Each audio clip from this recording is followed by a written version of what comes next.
时针它不停在转动，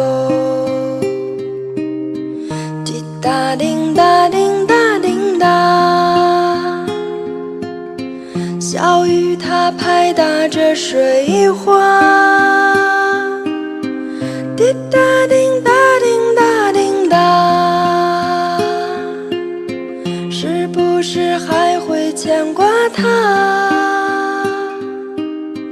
滴答叮答叮答叮答。 Welcome to King Silk Art. This is truly some of the most spectacular art that man has to offer. What you're seeing is this is all silk embroidered, and it comes from a province in China called Suzhou. And this art has been done for over 2,000 years. There are families that were put there by the emperor to embroider his robes. What they do is they'll take all the silkworms, they put them in these baskets and feed them on mulberry leaves.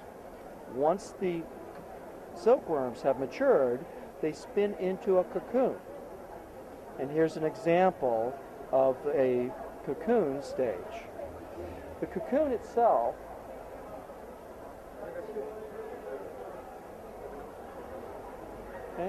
and what they do with this is they'll take a vegetable dye, permeate the silk with the dye. So what you're looking at is an organic to an organic. So the dye becomes a permanent fixture in the silk thread, and so it will never lose its color. They can get about 2,000 feet out of one cocoon of that very, very fine fiber. This is thinner than a human hair. They'll then take this and literally just start stitching it. As part of it, the first thing they'll do is they'll split the thread down to a specific count of the thread itself. The thread starts with a total of 16 strands.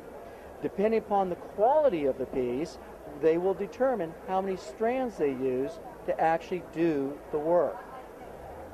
Something like this, like a tiger for example, these top quality pieces will take anywhere from months to years to complete. So if we look, for example, at the back of one piece, and here you can actually see that how lovely it actually is. And if you were to rub your hands over it, you can actually feel the little knots. This is actually one of the key elements to tell you that this has actually been stitched by hand. So in fact, if you turn it over, and there's the front. Absolutely wonderful.